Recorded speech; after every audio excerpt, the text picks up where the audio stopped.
Wow, nampak sedap. Daging ot-ot panggang. Bunyi garing dia yang padu, syahdu sekali.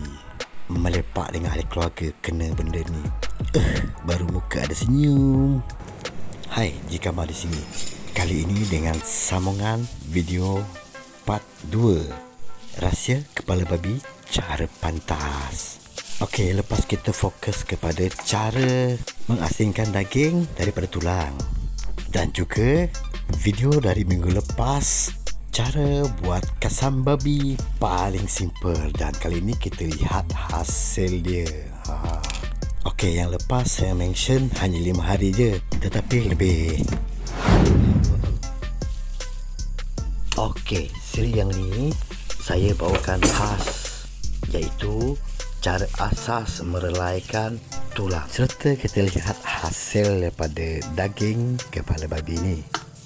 Yang lepas kita stop pada bahagian rahang. Kali ni kita relaikan muncung daripada tengkorak dia. Kita tetap dari sisi kiri dan kanan secara pelan-pelan. Tak perlu kuat-kuat tenaga, tetap pelan-pelan macam ni sampai terputus. Lepas tu kita cuba patahkan atau kepak dengan tangan. Macam ni korang tengok. Ni dah putus dah. Lepas tu kita pegang muncung dia, cuba patahkan. Macam ni, patah senang je kan. Kalau bahagian tu tak putus lagi, kita hiris je dengan pisau. Macam ni, senang kan. Ni dia. Lepas tu kita nak belah dia punya tengkorak ni. Kita ambil bahagian depan dulu, lepas tu bawah rahang dia. Kita mula dengan atas tengkorak dia. Kita tetap perlahan, tak perlu sekuat tenaga. Ini sebagai cara kita marking dahulu. Jikalau tak selesa, kita guna kaedah ni untuk pegang kepala dia. Kita tetap pelan-pelan. Tapi kalau was-was, tak perlu pegang lah, biar dia lepas saja. Dan kedudukan tempat itu stabil. Lepas tu kita tetap balik sampai putus bahagian yang kita dah marking tadi. Bila semua tetakan dah putus, ada satu penghalang, iaitu kat sini. Ini nanti kita putuskan je. Kali ini kita tetap kuat sikit sampai putus ataupun terbelah.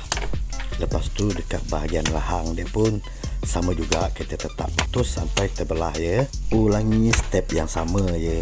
Lepas tu kita cuba buka dengan tangan. Kalau masih belum, ada satu penghalang. Ni bahagian hujung kepala tengkorak dia ni. Lepas tu kita buka dengan tangan macam ni. Kan dah buka, senang, simple. Lepas tu kita nampak bahagian otak dia ni, kita cuba keluarkan dengan jari saja ya. Untuk part bahagian tulang pula, kalau korang suka potong kecil-kecil, korang potonglah ikut bahagian ni dulu. Lepas tu bahagian ni. Sekarang kita terus kepada bahagian rahang. Potong bahagian tengah-tengah rahang ni. Simple je sekali. Tak perlu kuat-kuat. Kalau tak, bila dah terbelah macam ni, kita cuba pecah bagi dua. Potong bagi dua lah macam ni, kiri dan kanan. Lepas tu kita patahkan macam ni saja.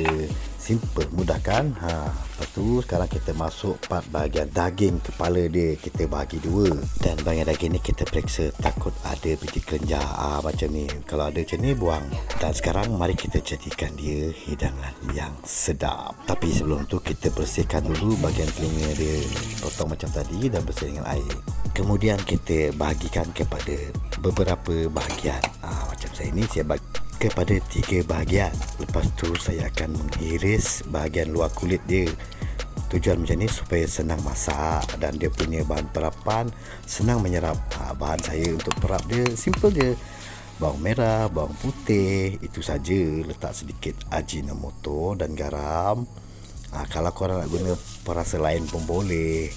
Kemudian sedikit minyak masak supaya dia tak kering sangat. Tapi sebenarnya tak perlu pakai minyak, sebab dia nanti akan keluarkan minyak sendiri.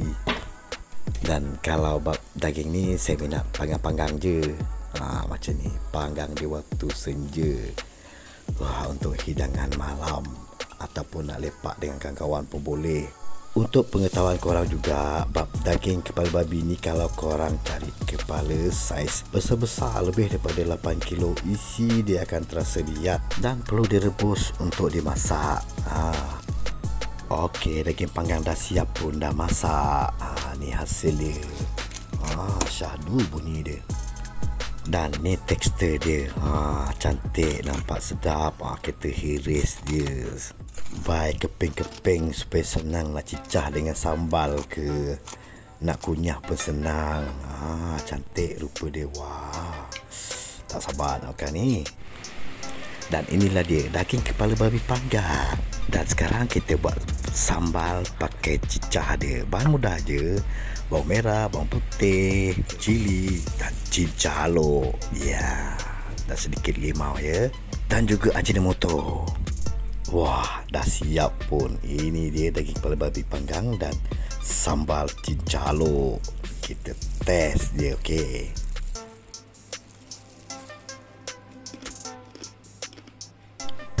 Bunyi dia syahdu. Ni kalau makan ni tak pandang kawan belakang ni.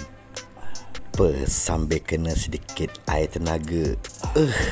Memang susah nak cakap lah. Korang rasalah sendiri. Akan tetapi selain panggang, banyak lagi masakan lain yang boleh korang buat.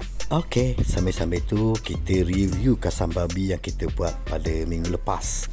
Sepatutnya kita peram 5 hari je. Ni saya buat lajak sampai 7 hari lebih. Tengok ni. Menjadi pun bau dia mantap. Dan sekarang ni kita goreng dia. Setengah kaum kami Dayak ni ada yang goreng, ada yang makan mentah. Lepas ni kasam pula ada pelbagai jenis. Ada kasam guna beras, ada kasam guna nasi macam saya ni. Lepas tu letak daun ubi, letak buah kepayang, macam-macam lah. Okey, kita sambung balik bab masak kasam ni tadi. Dah siap pun. Macam saya ni ada banyak minyak. Ada orang tak suka goreng lama-lama. Kalau saya suka goreng lama sikit supaya dia masak. Lepas tu kita letak cili sikit. Kita test dia. Sekarang kita test dia.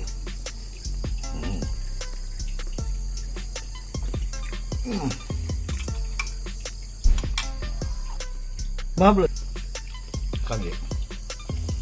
Minyak dia ni, cili ni bagi tambah pedas lagi. Korang boleh ikut resepi simple ni, kasam babi. Simple je, mudah buat. Kalau korang nak buat, tentukan dia lebih daripada 5 hari ataupun 7 hari lah, supaya bau dia nyam. Okey, kita masuk balik daging kepala babi.